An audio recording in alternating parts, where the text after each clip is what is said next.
Let's get into our best and worst of the week for September 22nd, 2023. How we're going to do this is we're just going to basically go down the line of all the books that we read this week, and we're going to give you guys whether we would recommend it, whether we give it a meh, which is like take it or leave it, give it a coin toss. Maybe it's for someone, but it's not for me. Mehs are kind of just right in the middle. Or a skip it, which is basically do not waste your time, do not waste your energy, do not waste your money. And there are plenty of those this week because, like I said earlier, this was a rough week. We read a lot of books that are skip it's. In my opinion, I had a lot of skip it's this week. So the first book we have on our list, Amazing Spider-Man. Drew, Kyle, I believe you guys read this one, correct? I did. Yeah, it's. Okay. All I'm going to say. Patrick Gleason did not do this art. This art is terrible in here. It says he did it, but it's not his. No, it felt like leftover JR art. We kind of touched it up. Somebody must have inked over it and tried to make it better, but not really. No. Yeah, seriously, you look at the interior pages, some of them do look like JRs. And it's like, this is not Gleason. What the hell is this? Yeah, it's a weird amalgamation. And it's like, stop trying to make this Goblin Queen a fucking thing still. Will you leave her out of the book? She just shows up out of nowhere, and it's like, you stop making her a thing. She's not a thing. Huh. So the overall plot line, the story, still good from last issue, or meh? It got a little convoluted with Norman and that Trident thing, and it's going a place where I didn't really want it to go. Yeah, because Kraven, like Spider-Man has buried Kraven, right? And now he's teaming up with the Goblin Queen chick now, and it's just like, this isn't what I wanted. Like this, not good. And I foresee messiness.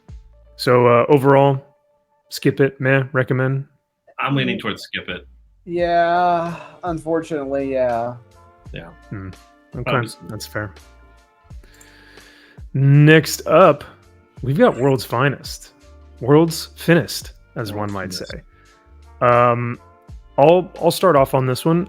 I still think it's good. I'm still really loving World's Finest. I still think that it's probably the best title that DC is putting out right now. However, without Dan Mora on the art, this book has lost its spark. And I hate to say that, but there's something missing. You know, well, there's something that I can't. Yeah, go ahead. That's fair, but bear in mind this is the last issue. After this, it's back to Dan Mora, and we're back to Kingdom Come. So I think yes. Oh, it is. Okay, all right. Yeah, this is the end of it. Yeah, it's back. Then next issue is the Kingdom Come stuff. Okay, cool. Kyle, did you have any thoughts on this? I know you texted us your thoughts, but I told you, I just said lower your expectations because you're going to start reading this, and when you don't have perfect art to fall back on, you start noticing little holes in dialogue, motivations of certain characters at times or certain situations. It's like, the fuck is it? Like, what are we doing again, and why are we doing? Like, you start asking those questions as opposed to just having fun and saying, well, the art's terrific, so I can push this stuff aside a little bit. But when you don't, just like a bad movie, when you're not having fun with the bad movie, you start noticing every little thing that's wrong with the movie. So that's how I felt with this issue. It's like, really? I'm starting to notice things. Really? Yeah. Yes. Wow.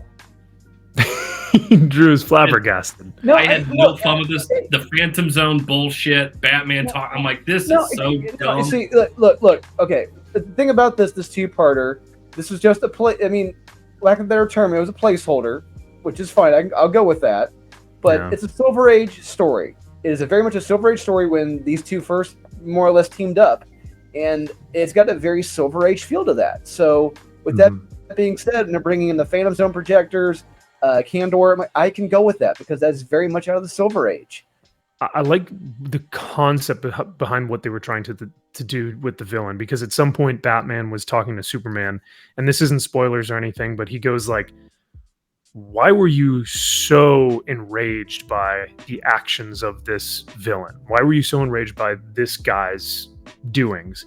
And Superman tells Batman why, and the implications of how this villain on Krypton could have potentially led to some pretty awful things, and I won't spoil it, but you learn that and you're like, oh wow, so this is a bad dude. You know, I mean, this is a guy who has caused thousands of lives, cost the lives of thousands of people on Krypton because of his negligence. So like, you learn that, and I was invested, but the art just isn't. It's good.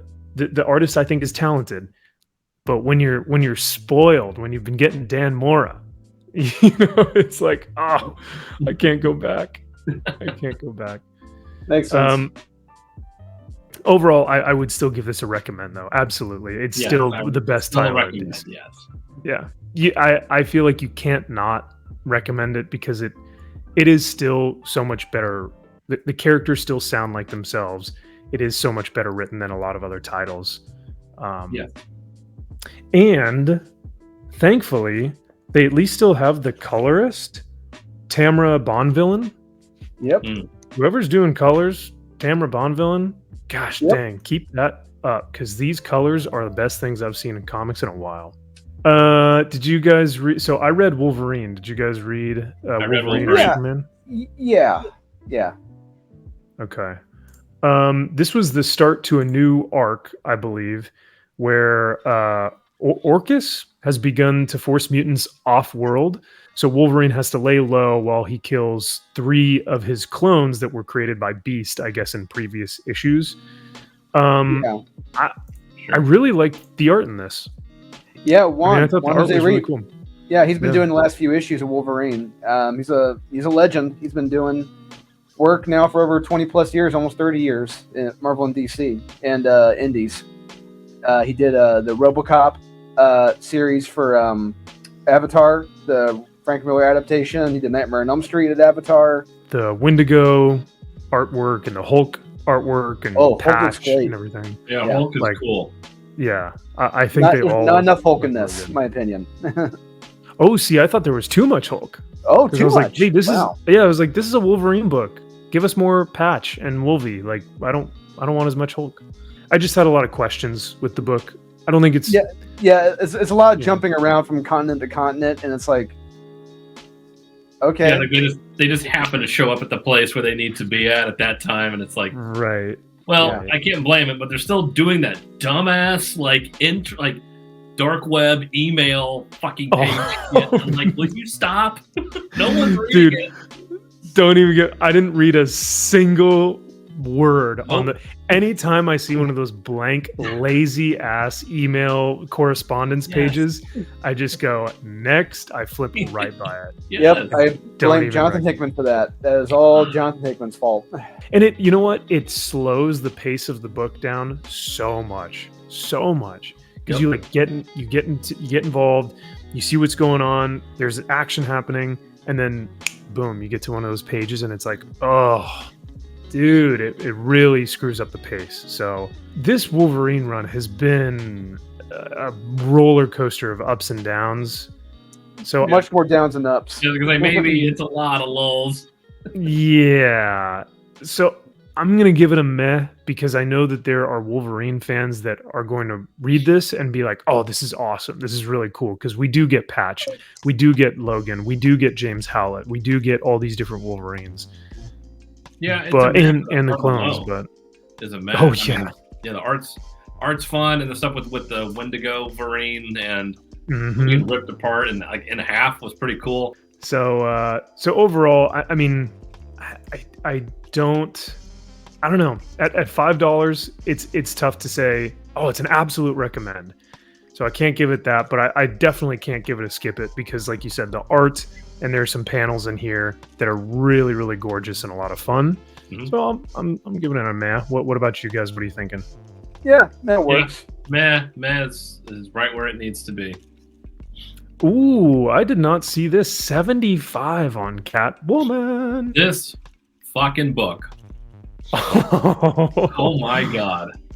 So I did not read this, but you guys were texting me about it. Go off, my man. Yeah, so yeah, Drew was sending the panels of this piece of shit book. And what the character assassination of not only Batman, but of Selina Kyle and turning her into some Chaz Chop, like, let's rally people and let's all be pieces of shit and let's start stealing everything, but we're gonna be a, what the fuck is it, like a guild or something where it's like we're not gonna have anybody in charge, we're all responsible for ourselves. It's like, Jesus Christ, like I don't even know how you can be this bad at writing.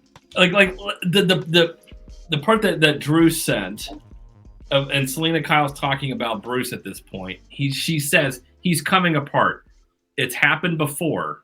He wants a Gotham that is good instead of a Gotham that's healthy.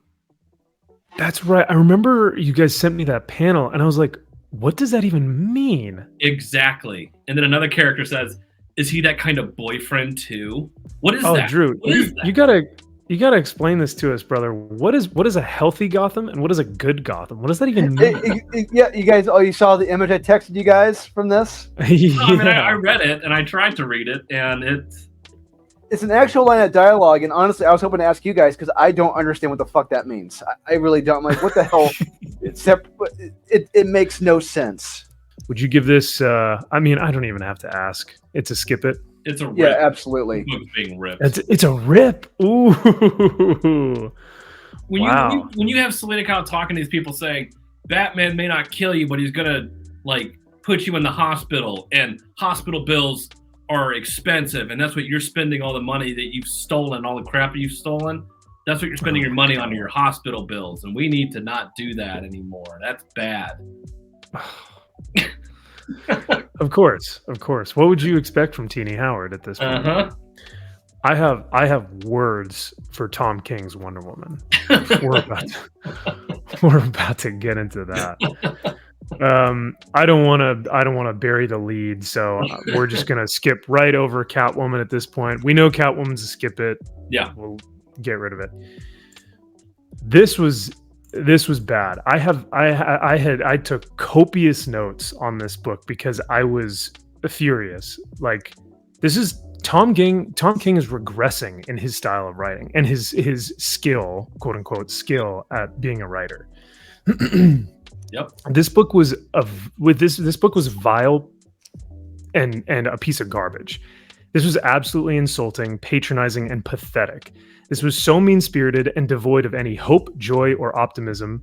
And Tom King is trying to actively attack the country on every divided issue brought up within the past 5 years, whether it's trans rights, immigration allegories, violent race relations, men bad, America bad, women's good, women are the best. And he's effectively trying to fit in all these nonsensical BS talking points in his book, but it's yet devoid of any substance. It is empty platitudes just plastered over a Wonder Woman book. And yet Wonder Woman's barely in the book. She's in it for like a few pages.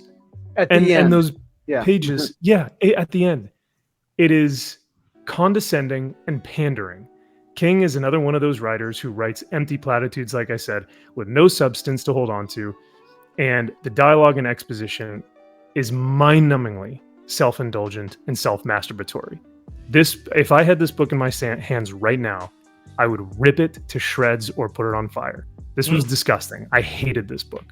All right. Sorry. Now that I've gotten that out of my system. So a meh? Yeah, so we're going to give that a top 10, eh? It's not bad?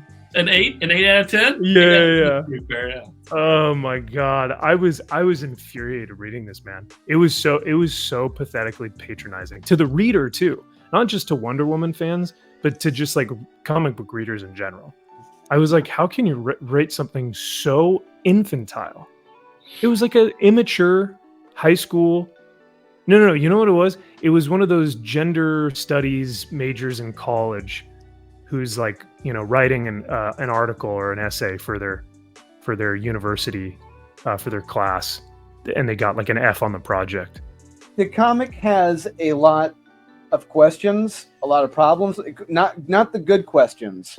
No. Like the one of the many is, why are there Amazonians living in America and why did they choose to leave a paradise, which is called Paradise Island, to live in America, to live in the suburbs? Are you kidding me right now? It does not make a lick of sense. Also, wouldn't those Amazonians be delegates for their Yes, country? They would have diplomatic immunity. Yeah. Yeah, like a diplomatic immunity. Like, and it's completely, it's such a infantile take on like what America is, right? Because it's politics from a 5-year-old. Yes, it's one Amazonian woman, and here's kind of the plot line for those of you who haven't read the book. It's one Amazonian woman who's a new character. I believe her name is Emily, which so happens to be the name of my ex-girlfriend, ironically.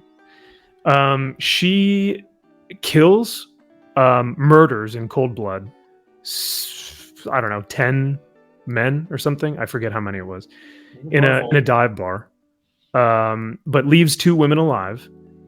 And the book is just expository dialogue. That's why I said it's like all self-masturbatory. It's just dialogue.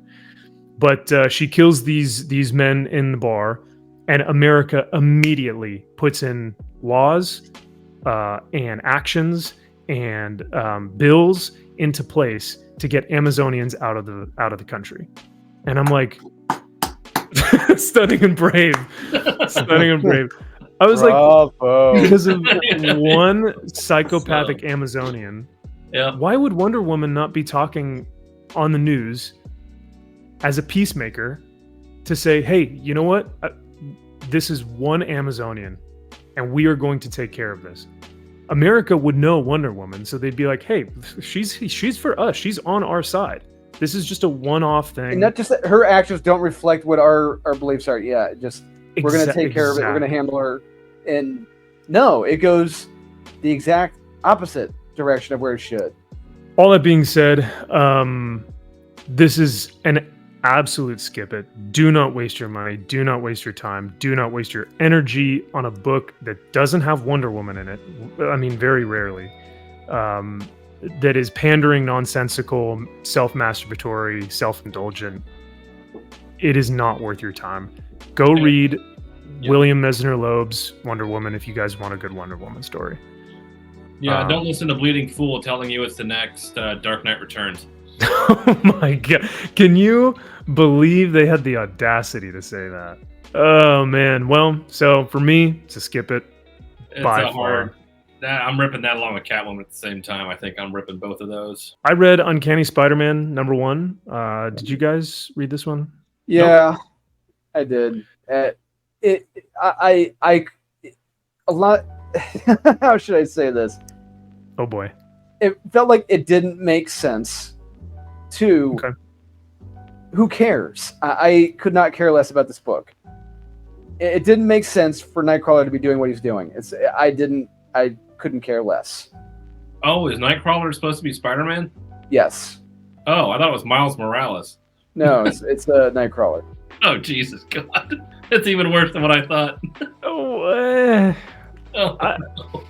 I was gonna give it. I had fun with the first few pages. I'll say that. I like Kurt Wagner a lot. I think he's just, I don't know. He's a lovable character, and he's got such depth to him, and I don't want to see just another Spidey suit on him. You know, just another derivative of a derivative of derivative. But it truly, like, there were parts in this that were like fun. There were other parts in this were cringe-worthy, cringe-inducing, and just like I rolled my eyes at. Like Drew, the Marvel Spidey fan page thing in there. Oh, it's like God. Yeah, the like social media page. Yeah. Yes, and it's like, oh, no. I'm gonna give this a meh because there are fun moments with it, and I think other people will really enjoy this book. But for me, I like Kurt Wagner a lot, and I think it was fun to see him in another book. but I don't know. So like I said, I'm probably going to give it a meh. Captain America, issue number 1 from JMS and Jesus Says, I believe. Is that how you pronounce the artist?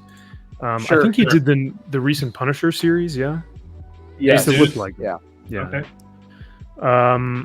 But this is the first issue of the new run. The last run was that Ta-Nehisi Coates. Do you guys remember if that was the last Captain America run we got? No, the last one was the Tweedledee and Tweedledum, the Kelly and Lansing. Yeah. Oh, that's right. Yeah. Okay. I can't keep all the different Captain America books together. Well, they're also good.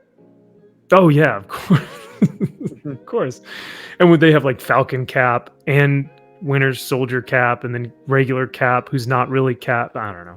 It's a mess. Yeah. I like this a lot. I think the first 3/4 of this book is very good. The last quarter of this book just completely loses its pace, completely falls off the deep end. Who are these characters? Why do we care? What's going on? Why is there so much dialogue? The first 3/4 of this book was phenomenal, and JMS really did a great job. I think you really get to see Cap in his element. You get to see him being the jovial, optimistic, proud, honorable Cap or Steve Rogers that he's always been, and we get those humble beginnings. I think there was a portion at the beginning of this book where there's a sign that says renovations begin immediately, and I almost wonder if that was JMS kind of hinting to like, I need to make renovations on this character because he's been done so dirty for the past few years that renovations need to begin immediately. You know, could have been. Yeah, that could be it. So I don't know, but we get a guest appearance of the Fantastic Four with a beautiful splash page. We get to see once again, like I said, the humble beginnings of Cap having to work and struggle through life as an orphan. Yeah, to survive, just to survive. Yep. And never holds any resentment towards it during that whole time. He's not doesn't take handouts, and I love it. It's great. And never says like, "Oh, America is so oppressive," or "It's so this or that." And America's so evil. Yeah. Yeah. Well, he's a white male. It can't be evil for him. Oh, but even when he's, starving, homeless, homeless in a warehouse trying to stay warm and sleep. He's even though he has that because white people get that. So. Even though both of his parents have passed away, even though he's working like 4 different jobs, he's cleaning cars, he's doing newspapers, he's doing this, he's riding bikes, he's doing all this. He's still making only what they said, like 2 cents for a car, and he's trying to. Back then, that was like $100, right? Yeah, inflation, dude. Yeah. So yeah, I really enjoyed this. Surprisingly, I'm actually going to give this a recommend because I am too. Yeah. So, Kyle's not looking too happy though. I thought it was boring as fuck. Okay. That's fair. I felt like it was over paneling things that it was just like, get the fuck on with it. Like, and now you're going to be sitting here using a saw to fix up. It's like, Jesus Christ, we get the point. Like, let it go. And then you get the man with the high tower ending. It's just like, okay, whatever. This was fine. The art is very good in this, though. Yes. I like the middle. I actually like most of the end of the middle part. Where you see him struggling. The beginning I thought was kind of stupid, but the robot cat, I didn't like. Oh, come on! It's I get it, but yeah. There were just a few pages. I'm just like, you get rid of that, and you have a fun, solid story. So it's a mess. It's pretty good. It's okay. Marka, I would agree with this. It is a bit light on the action, but I can forgive it because what JMS is trying to set up here, even in the issue, he's talking about stories have a beginning, and this is Steve's beginning, and so I appreciate him working up to this. I don't think this is like written for the trade. I just think this is how JMS normally writes. But you're right, it is a little action light. I would have liked to see Cap throwing the shield around a little bit more. Okay, on to this one. This was a disappointment for me. Oh man, this was a such a doozy. disappointment. Yeah. Let me reiterate here. I wish I could zoom in, circle, highlight, put arrows on it. This is an $8 book. That well means worth that it. Well worth it. It could be a $10 book. That means that with tax, you're probably paying upwards of $9 for Predator versus Wolverine. 48 pages of just kind of some action here and there, a little bit. I'm not paying $9 for a cover. What I'm paying for are the first like 3 pages of this book when you actually see Wolverine fighting a predator and getting his ass kicked. It's like I want to see the beginning of like the story is the beginning of this, not let's go back to the fucking 1700s or whatever. It's like you went back too far. You went back too far. No. In the beginning, you're like, no, go back. Yeah, it's one of those things where this is a very simple damn story to tell. Yep. Very simple. You just overcomplicated it by telling this stupid story in the past with some jackass trying to quote unquote find his kids, but it's really his money he's talking about. Why are we even introduced to him in the first place? Let's get to Wolverine and Predator. Like that's what we're here for. That's all I want. That's what you pay your money for, and you don't get it. I will say that the first, like you said, the first 3 pages, the initial art in this is phenomenal. Oh, whoever did the art in that looked Ken amazing. Lashley. Yeah. Was it Ken? Okay, cool. Yeah. It changes after that first fight though, and isn't really great after that. I thought. I mean, it's Greg Land. Yeah, Greg Land does the art in the second section, which is good. It's good. Yes, it is. Yeah. But the third section, God, it just turned into a shit show. Oh, bad. Yeah. You know what they are doing? Because we were talking about writing for the trade, quote unquote. They are absolutely writing for the trade on this one. It is taking way too long to get to something as simple as just Wolverine fighting Predator. That's all we want. Even if this was like a great book, for $8, you're essentially almost paying $9 for this book. No, just wait for the trade. The trade will be way cheaper, and you'll actually get to read the entire story through. This is not worth $9. I say it's a skip it. It's not as bad as a rip. I wouldn't rip the book, but I'd definitely not pay $9 for it. Oh God, I'm so tired. I'm so tired. Why, God? Why? Hawkgirl, issue number 3. Thankfully, it's of 6 though, so it's not 3 of infinity, but it's she's only gonna do 6 issues. Oh, it'll be an ongoing. So where do we even start? The end. The beginning is the end is the beginning. Yeah, it's nonsensical. I don't. The writing is really bad. Like it's not just that I don't understand it. Like I don't understand anything that's happening, but it's also poorly written in that like none of the dialogue sounds cohesive. The dialogue that is there is like really dumb, or it's really pandering. Like Hawkgirl is fighting one of these things, and she's like reminiscing on her past with Carter Hall, Hawkman, and she's like, I'm so sick of men telling me what to do. Carter, get him, right? Hell yeah. And she goes, Carter left me for a white version of me. And I was like, yes! About time. Bravo. Yes. Time. Hell yeah. Just little things like that are just so poorly written and like shoehorned into this issue. I think Hawkgirl may go up for the worst series of 2023. I have no problem putting it there right now because I really can't think of anything else that has. It's got everything. It's like a smorgasbord of character assassination, self-indulgent, nonsensical dialogue, self-inserts because we know that Galaxy is just Jadzia Axelrod.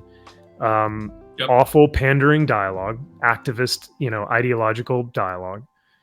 It's got everything. How could you all not? the characters are Jadzia Axelrod. People are off the train already by issue 3. No one's afraid to say this isn't a real story here. And that's the thing. It's not a real story. It is Galaxy just it's Jadzia trying to put Galaxy in a Hawkgirl book.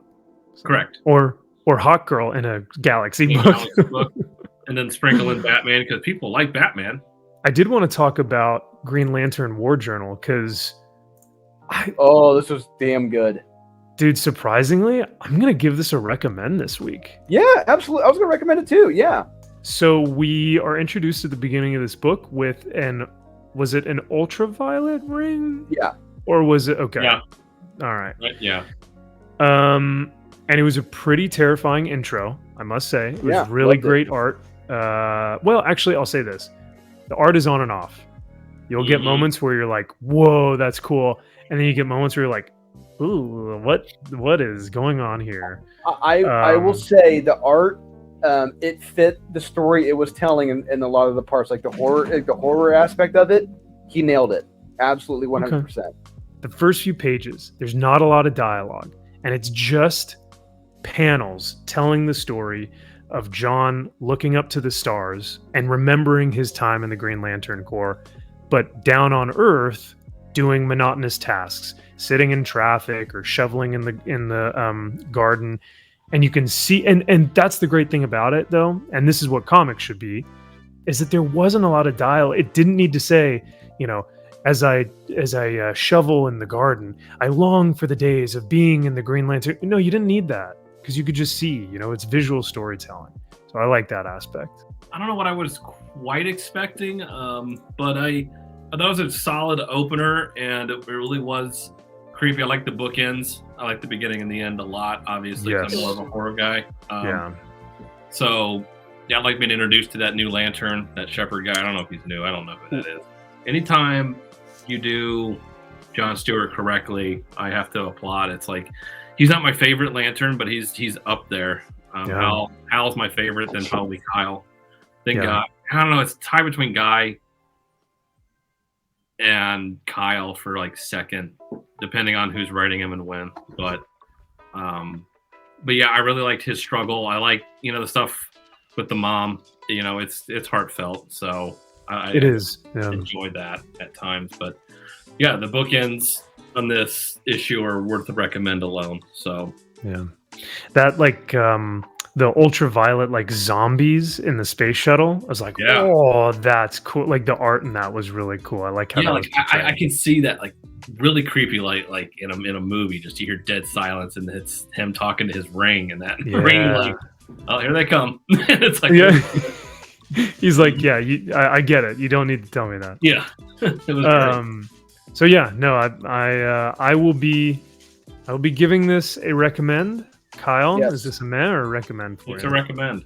Really? All right. Well, look at that. And Drew, I think you said this was also a recommend for you. Absolutely. I think the last one we have on here that we read, unless you guys have read anything else, was Big Game Time by the man himself, Mark Miller. Yeah. The art in this is phenomenal. Yes. Phenomenal. Very good.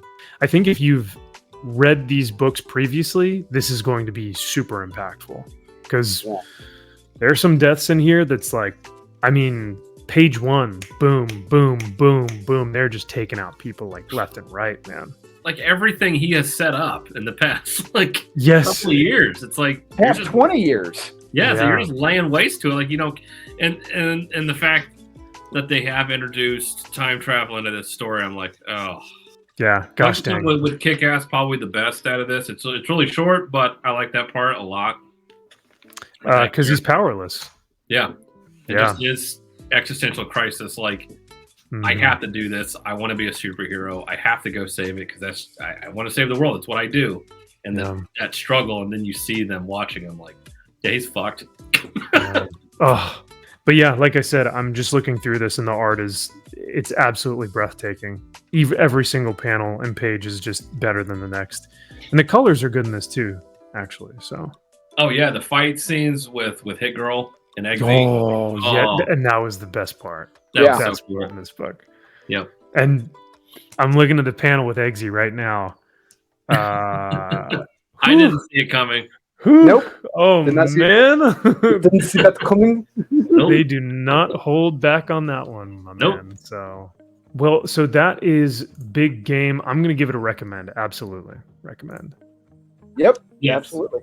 Yeah, I'm giving it a recommend. Overall, this week was brutal, to say in the least. There were some little moments of hope and optimism and joy that I had, but for the most part, Wonder Woman, Hawkgirl,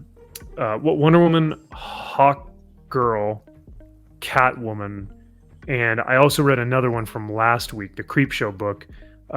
Those 4 just were abysmal. So I would absolutely skip those. What are you guys putting as your number 1 recommend? I think for me, I'm probably going to give it to Big Game over World's Finest. But what do you guys think? Yeah, I'm giving it to Big Game. Yeah, I'm gonna say Big Game, then John Stewart, Green Lantern, number 2. Yeah. I think my honorable mention, or like my number 2, would either be John Stewart, or honestly, if Captain America had taken out some of those slow moments, I might say Cap. But it might also be just me like clinging on to a book that actually has Steve Rogers and not whatever we've been getting for the past decade. So yeah, there you guys have it. That is our best and worst of September 22nd, or I guess the 20th for Wednesday, 2023.